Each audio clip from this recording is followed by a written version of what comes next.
What's up, LCC? I want to do a little overview of the modular synth, just so people have something if they want to get started. Some patching ideas, just some real easy access in order to get sounds out of this thing. I could never possibly try to tell you in a single video all the capabilities that this thing has because it is pretty powerful, and there's a lot going on here. With that said, it does have some limitations because of its size. But I included a key step just so you could manually trigger and kind of treat this like an ordinary synthesizer if you wanted to with the key bed. The one important thing to note is that in order to use it, you need to use these CV outputs right here. And you take these cables, put them into the CV outputs, and then send them to the appropriate locations within the modules, because without connections here, this will not communicate with any of this stuff. As a matter of fact, every single one of these modules needs to utilize cables in order to communicate with the other modules. They are all working independently, and without any cabling, they don't know what is going on with each other. So you also need a USB cable in order to power this. You could also use a DC. I don't have one, but I'm gonna send the USB cable on the block with it. So just a very, very fast overview. The octone on the left is a sequencer. We have a little logic module here. It's mostly a trigger combiner, which is used to try to combine some triggers for drums, if you want to include them. More on that later. We have this drums module, which is exactly what it sounds like. It can produce two drum sounds simultaneously. We have the Pixie, which is a copy of the Mutable Instruments Platts. Mutable Instruments is a really cool company, and when they shut down, they released all of their schematics to the public, and a lot of companies are now creating cheaper versions of their modules that are still extremely high quality. So this is Platts. If anyone ever wants to look it up, that's the name of this module, not Pixie necessarily. You look at the Platts manual. Anyway, this is an extremely powerful oscillator. It's more complicated, but I think it's more interesting and fun, so that's why I included it. Dixie 2 is another oscillator, so these are kind of our primary tonal sound sources. The Dixie is very straightforward and just a classic analog oscillator that has all the good basic shapes, sine waves, triangle waves, square waves, sawtooth.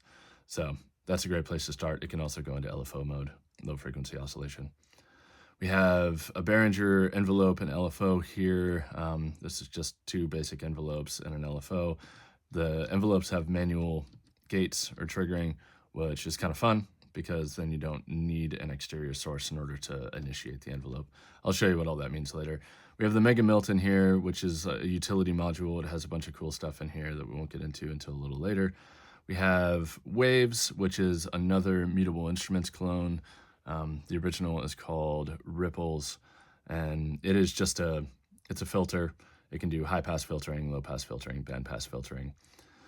And this is called the Zeroscope. Zeroscope is it's an oscilloscope, meaning that we can look at the waveforms of anything that we're utilizing, from LFOs to envelopes to the output from an oscillator. So we can send those all into the Zeroscope and watch on the screen what's going on.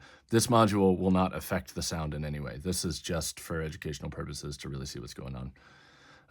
Here we have a Doepfer. Doepfer is an important company because they're the ones that started the Eurorack format.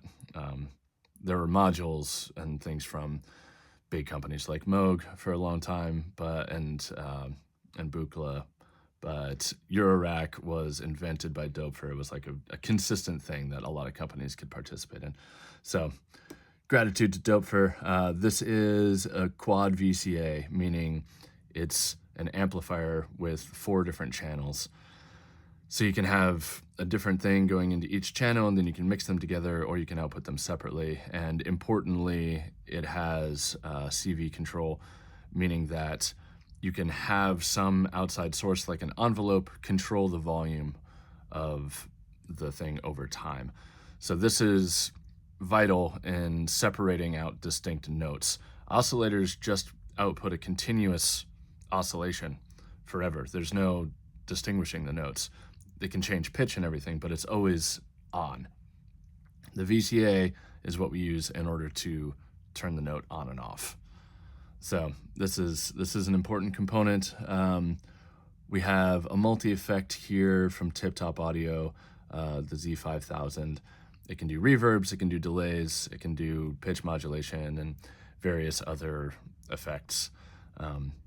It is nice and compact. It doesn't have as many features as I would like, but I think it's a good fit for the system here, and definitely helps give a deeper sense of interest and depth.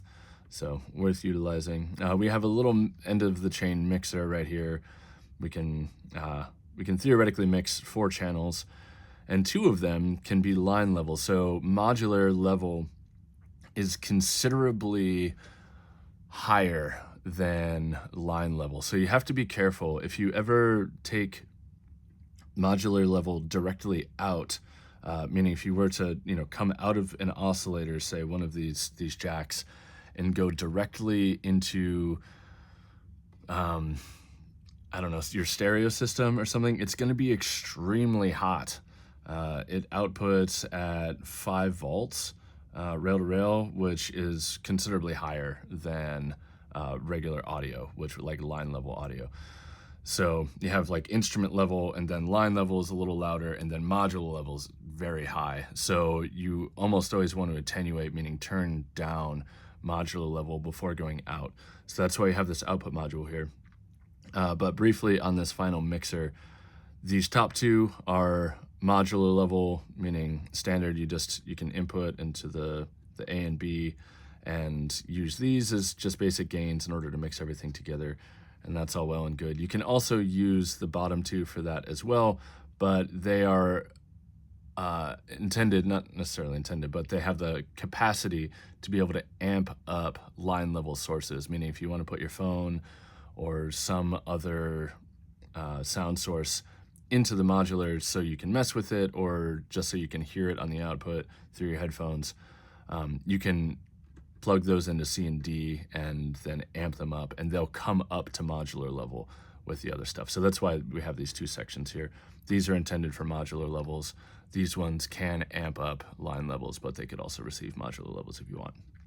And then this is a final output module that has 1/4-inch jacks that can go out to whatever your audio interface or whatever you like, your speakers.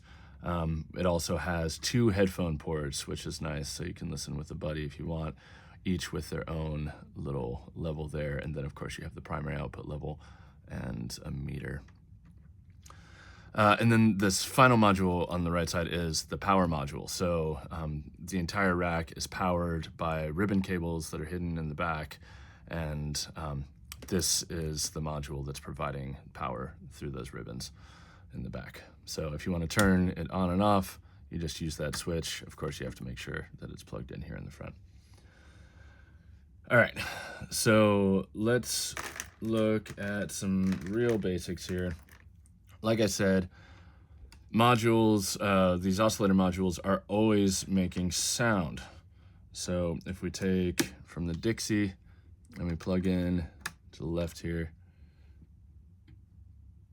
we go into VCO, meaning voltage controlled oscillator, as opposed to LFO, we can start to hear audio rate.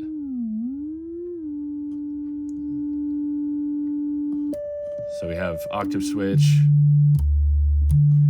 and then fine tuning. And it's simultaneously outputting a number of different waveforms. So we can just choose which one we want by changing the jack. So that was a sine wave. We have a triangle wave. We have, I'm not sure, some kind of hybrid wave, sawtooth wave, square wave. And then the square wave has a pulse width. And then there's a sub oscillator, which is going to be an octave down, probably either a square or a triangle. Maybe sounds like a square. So yeah, once we have an output, I mean, we can test, this is probably the easiest way to test sound, is just to go directly from the output of the Dixie out to mixer 1, or mixer A channel, and then make sure your output level's up, and then, you know, make sure you're plugged into something in order to be able to hear it, be it the headphones or the main output. So if we want to create distinct notes, the Dixie is going to need some kind of volume control. And I was talking earlier about using the VCA in order to control the volume. So these are kind of cool cables. These cables have little lights on them in order to show that signal is flowing. I'm not sure how well you can see it in the iPad, but things do light up, and it will light up based on voltage. So if you have a slow movement of voltage, the light will change over time, and it'll be clear what the signal's looking like that you're sending. So it's a good educational tool. So we're going in the quad VCA, and then we're going out the quad VCA here. This is channel 1. We'll turn it up, and we can hear our signal now going out. But what we want to do is we want to control the volume with an envelope. So I'm going to go ahead and turn it down, create an envelope from this envelope generator right here. We'll go, let's use one of the light up cables. We'll go out envelope 1 into the CV of channel 1. We'll turn up the CV. And now if we hit this manual gate, you can hear that this is triggering this envelope, and it's creating a distinct note. We can change the envelope shape. We can create more of a swelling situation with the attack.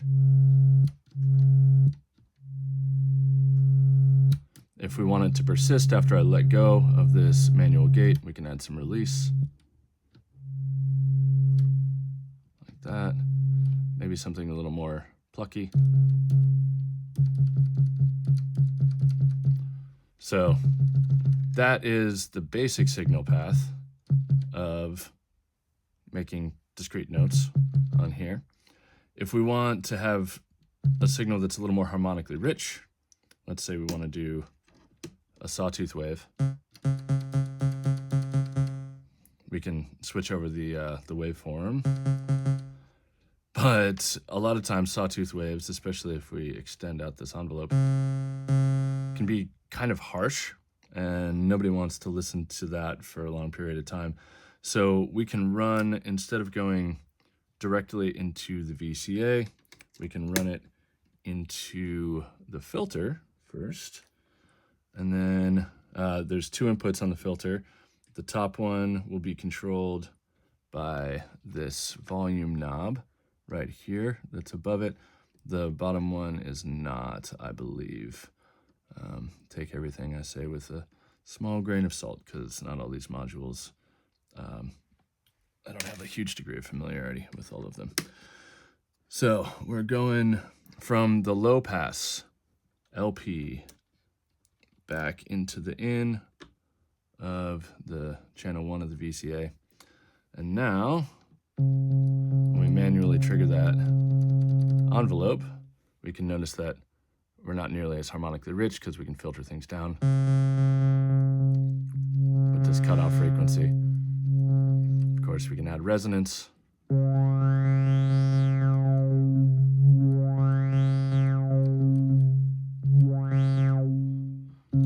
So that's pretty cool. If we want, we have another copy of this envelope. It has 2 outputs, which is nice.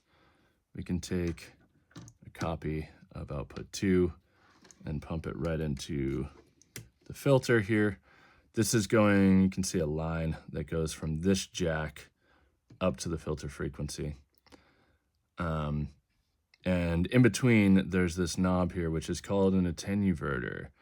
and that is going to control the amount of this CV. You can see that it's lighting up. Oh, apparently, the second one isn't giving it to us. So let me do the inversion. Let's try that. No. All right, let's try envelope 2. So we do have gate there. So now if we do this, you can see that this envelope is now controlling the filter frequency. Not entirely sure why we're not getting the second envelope sending information. Maybe it has to do with the gate versus the manual gate, but worth exploring on your own.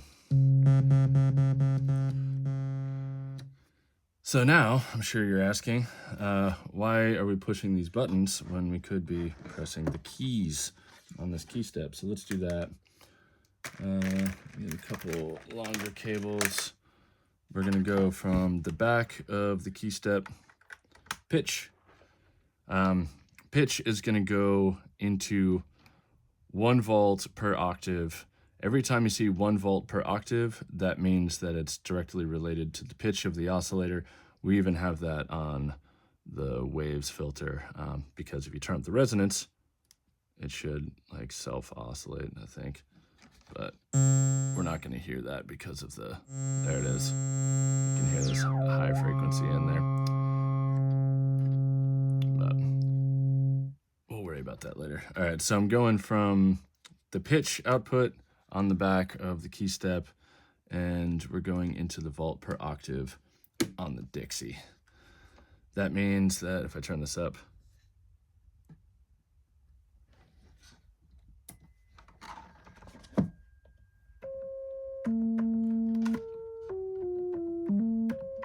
you can see now, every time I push a key,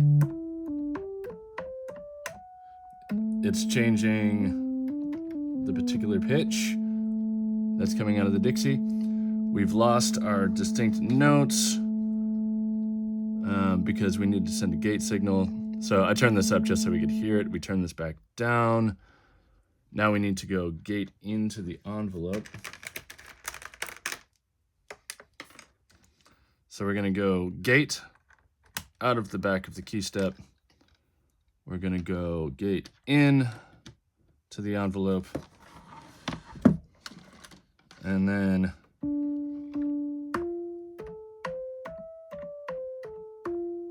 so now we're rocking. We have something we can legitimately play. We can mess with that liquid filter.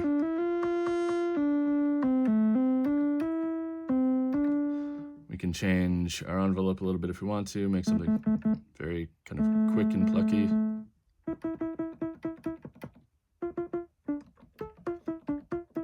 Now, one cool thing that the key step has is a built-in arpeggiator. So if you're on ARP mode on the left, you can push play and then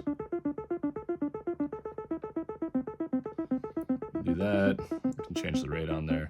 So this is kind of nice if you want to continue to mess with your sound and have consistent input.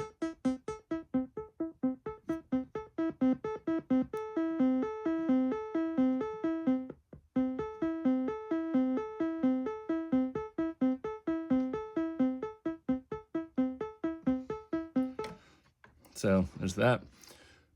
We're having issues with this envelope, but one nice thing, I had mentioned this Mega Milton here earlier, is that it has what's called a malt. A malt is a way of copying control voltage or audio or anything, like any kind of signal, and turning it into a bunch of different copies. So I'm gonna take from envelope 1, go into this little malt that we have at the beginning of, or at the bottom of our Mega Milton. And then we're gonna send 1 copy back to the CV on the VCA. And we're gonna send another copy to the filter.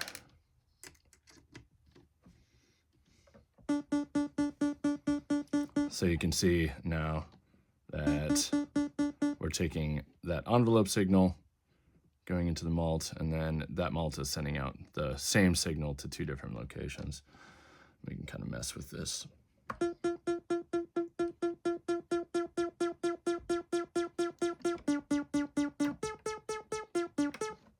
And kind of change the envelope.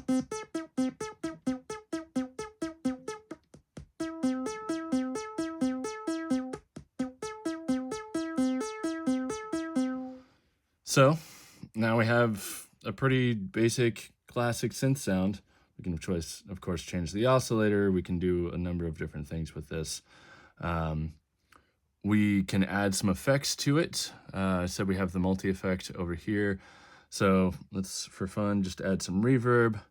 I'm gonna, instead of going directly from the VCA to the mixer, which is then going directly out, we're going to go from the VCA into the input of the multi-effect. And then from the multi-effect, we'll go into the mixer. So one of the reasons that I feel like messing with modular synths is so good for education is because it really makes you think about signal flow.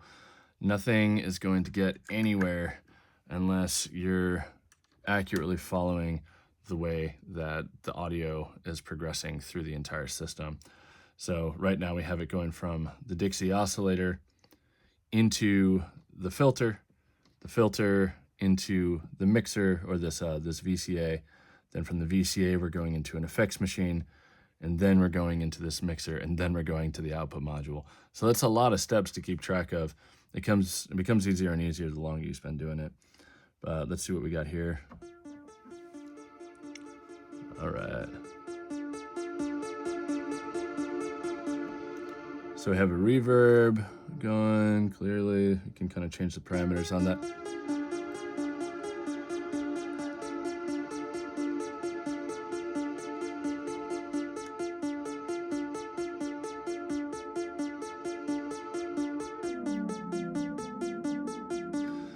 So there's a number of different reverbs and delays on here, and this can be a little tricky to try to figure out. It's not particularly intuitive, but the way that you move between the different reverbs and delays is that if you want a reverb, you hold the reverb button until it blinks, and then you just continue to click reverb, and then it'll move through different presets. So the light moving through is an indicator of which preset you're on. So it went back to just like the basic screen, so we need to hold it again in order to show the presets. And then you can see we're moving through different presets here. So I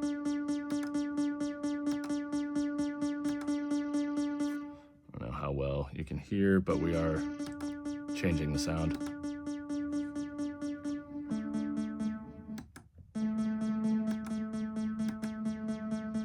So there's a lot of nice reverbs in there. If we don't want to use a reverb, we want to use a delay. We just hold the delay, it blinks, now we're on delay. Keep pushing delay and it'll go through different delay presets. And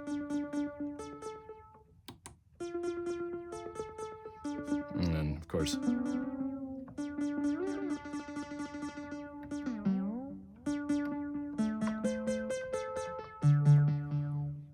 and then we can go mod, see what some of these sound like.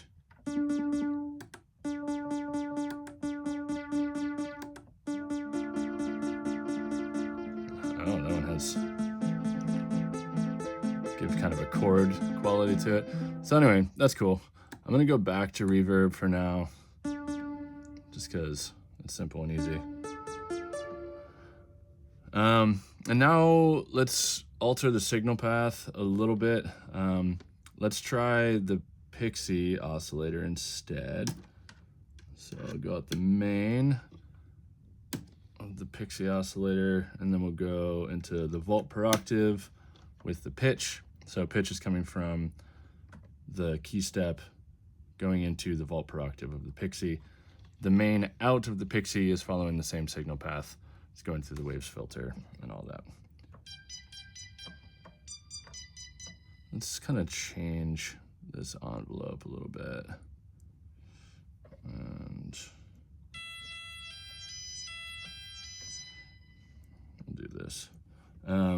Now, there's a ton of different sound types on the Pixie, and you can move through 2 different banks of them by pushing these buttons at the top.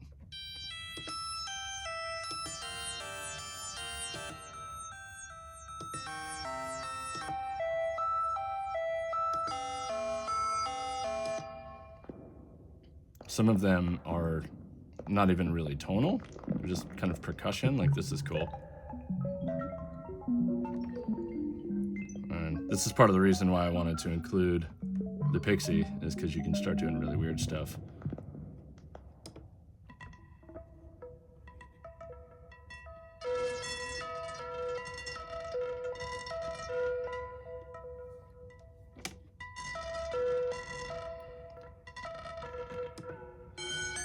So we have the frequency. You'll see that there's frequency determined by the octave knob and then the fine tune knob on the Dixie. And then we just have one knob to determine the frequency on the Pixie. But we also have 3 other knobs. We have timbre, morph, and harmonic. And each one of these is gonna do different things depending on the type of sound source that we're using on here. So we even have one that's gonna be drums. So if we move through,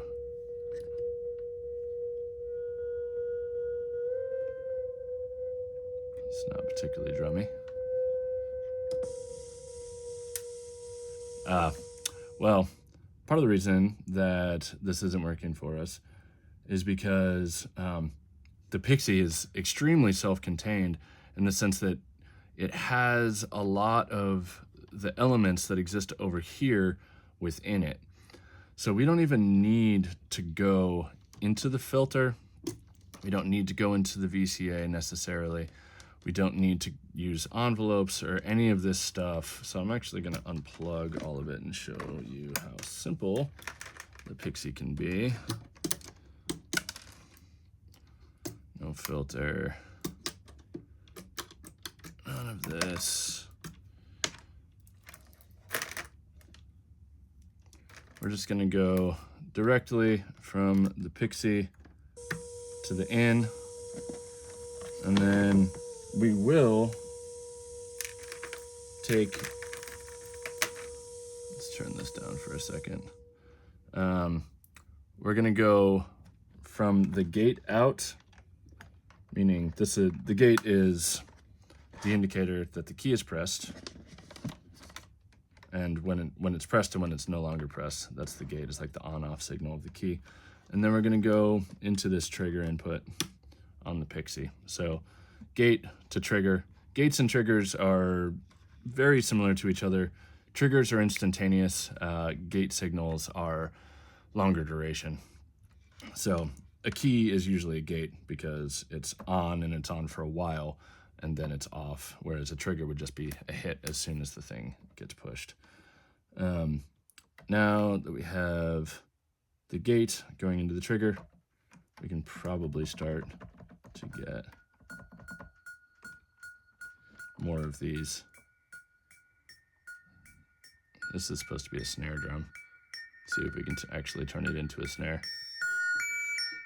Not like that.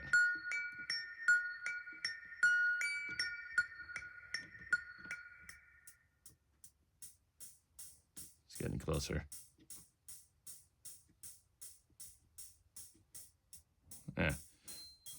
You can mess with that. There's hi-hats. It's kind of more like a snare than a hi-hat. But yeah, there's all these different algorithms in here. You just kind of mess with the 3 other knobs and the pitch. Kind of figure out what you like. A lot of cool stuff. There's a ton of other jacks on these oscillators and on pretty much everything in here that is control voltage, meaning it is a way of moving these knobs without having to do it yourself.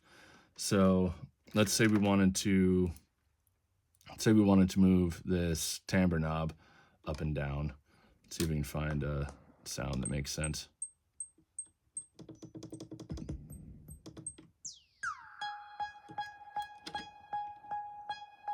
So that timbre knob does a little bit.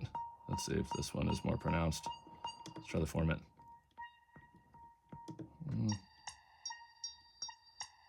Okay, that one is definitely doing something. So let's go, with the timbre knob all the way down. Maybe I'll turn off the arpeggiator. Stop.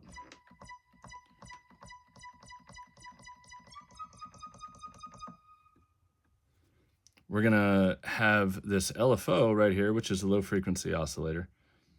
We can actually check out what it looks like by going into this oscilloscope. And now the oscilloscope will show us what the waveform is, how long it's taking. I can change the frequency of it.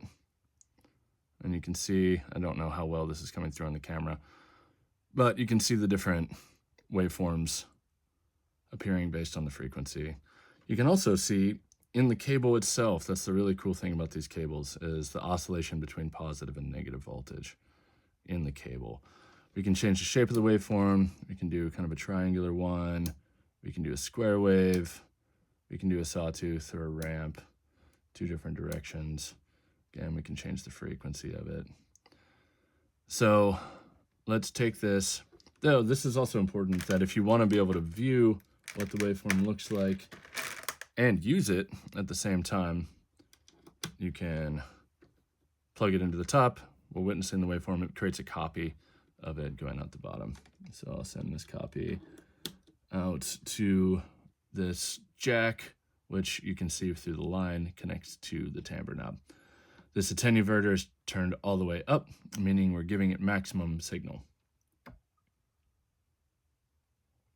And I think I'm going to keep going on the ARP actually, because it creates more of a continuous sound.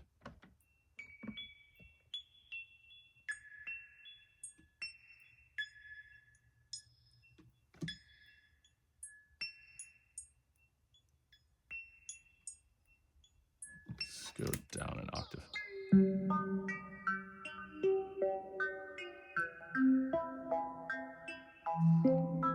Okay.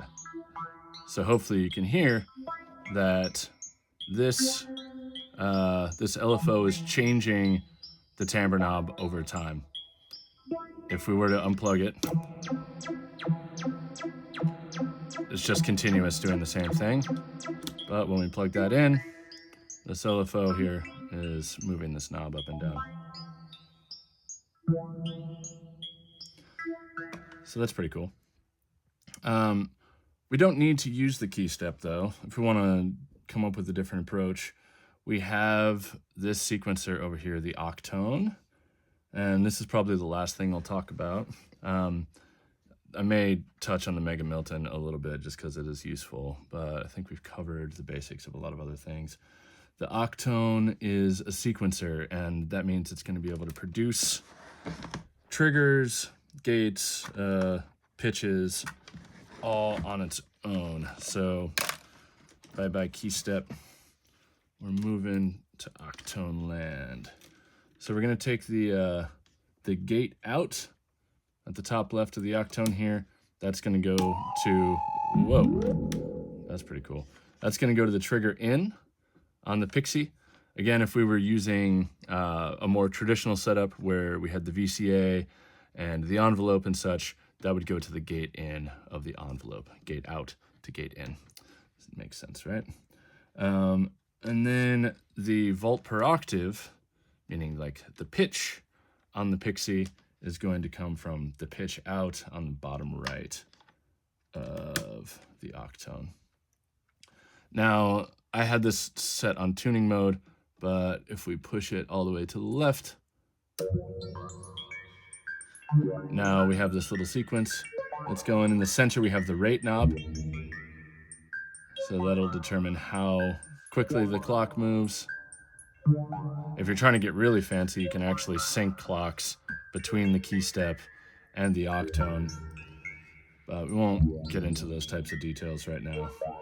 But these lights indicate whether or not each step is on. We can change the pitch of the steps with these little knobs.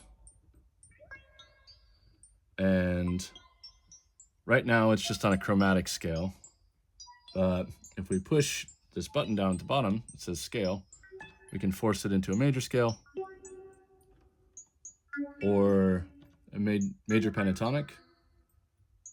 Let's try minor pentatonic.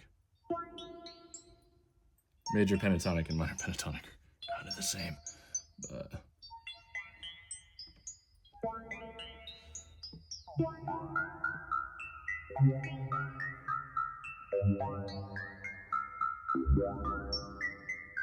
let's try a different sound. So we can give it more of a rhythm by turning on and off steps.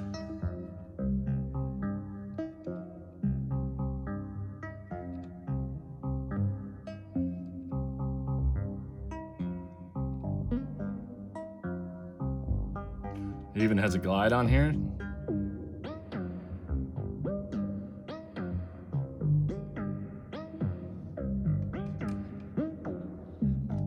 We can maybe change, this LFO is still controlling this timbre knob.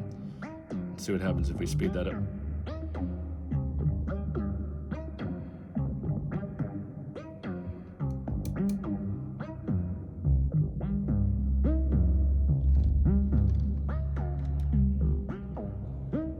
Okay, there's a couple of different things we can do, like random, so it just kind of bounces around. We can do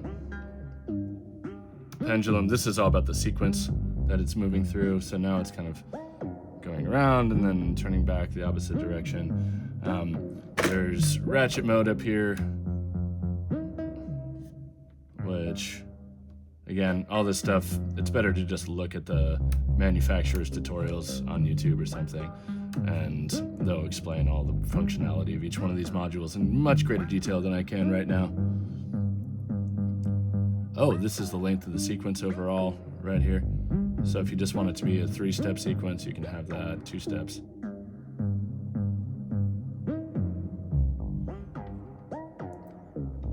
So that's pretty cool. If we turn this down for a second, the last thing that I want to do is add some drum hits. So if we want to add, let's say, like a kick, each one of the jacks next to one of these lights sends out a trigger signal when the sequence gets to that hit. So let's send out a trigger from the very first one here. So this is going directly from that jack into trigger 1 on the drums module. And then we'll take longer cable. We're going from the out of the drums module on to channel B of the output mixer. Now we can hear that there's a kick.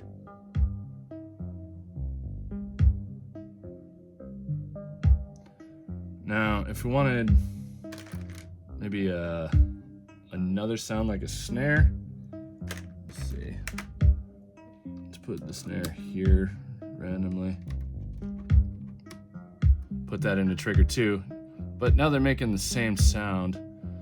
So in order to change the sound of each one, we have a little switch here. We have drum 1, drum 2. That determines what this knob is controlling. So we'll turn it to drum 2, turn the knob. This little light will show us an indicator of the different sounds that we're on. And you just kind of scroll through and try to find something that you like.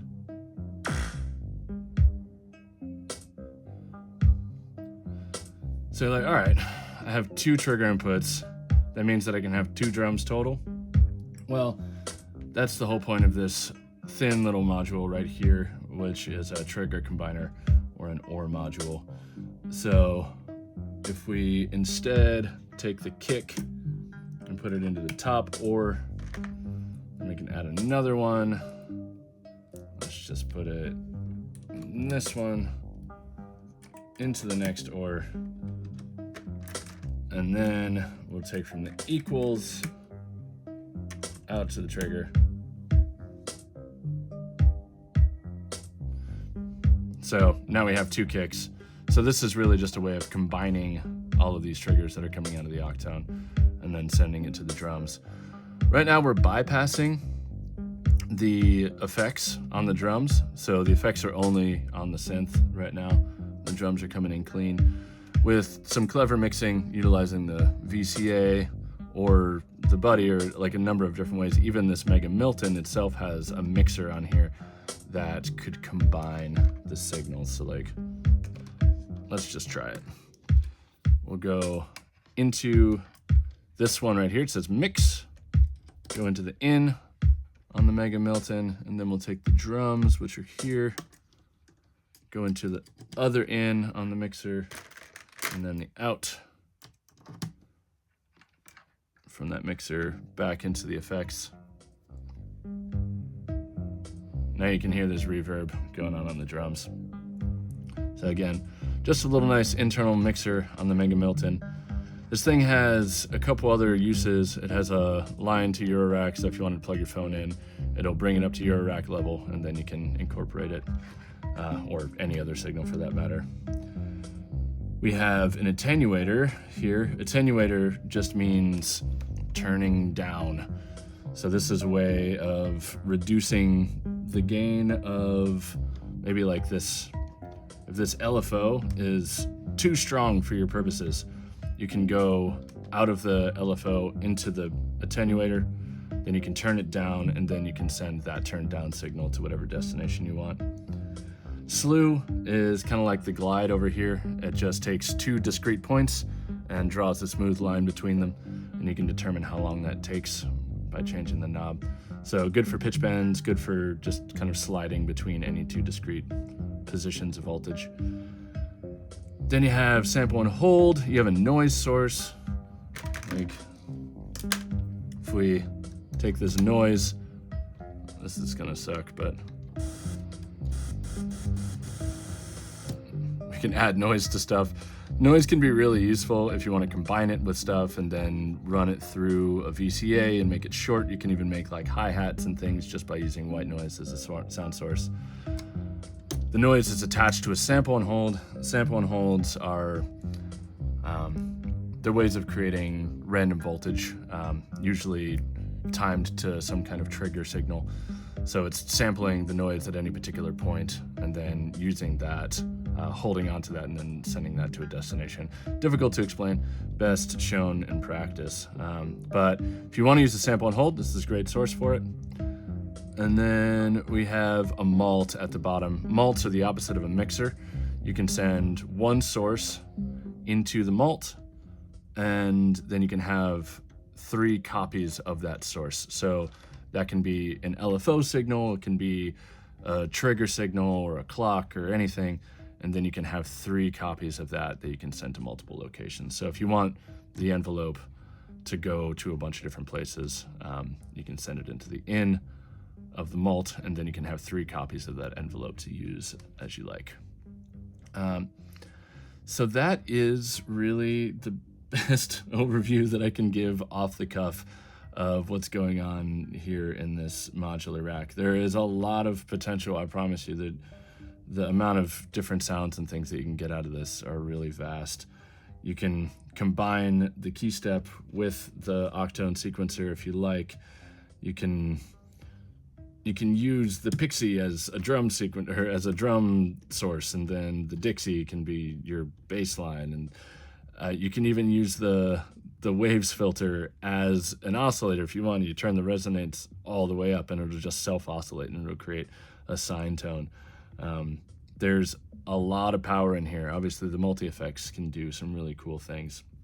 So I encourage you to think about ways to get new sounds out of it, experiment. There's not a lot of danger here. You can't really plug things in the wrong way. Sometimes modules have that issue, but all these are from pretty reputable companies that safeguard against that. So I wouldn't worry about it too much. Utilizing this scope can be really helpful for understanding what's going on if things are confusing. Also, these light up cables are really nice for that. Yeah, I encourage everybody to have fun, sample the stuff. If you come up with anything cool, make a recording of it, and then you can have it for use later. Also, each one of these modules, especially the more complicated ones like the Pixie or the Octone or waves, even definitely this effects module, they're gonna have full, thorough walkthroughs on the internet, on YouTube. So again, this is a copy of Mutable Instruments Ripples. So look up Mutable Ripples. This is a copy of Mutable Instruments Plats or Plates. People pronounce it different ways, but it's not going to be called Pixie. So apologize if that's confusing. But yeah, these are all really incredible sound sources, and I hope you enjoy them. I hope you have fun with it. Not sure how many people will actually watch this video. Honestly, the best way of doing it is just to experiment and have fun. And I hope you all do, because I certainly have a lot of fun with this stuff. All right, LCC. Love you guys.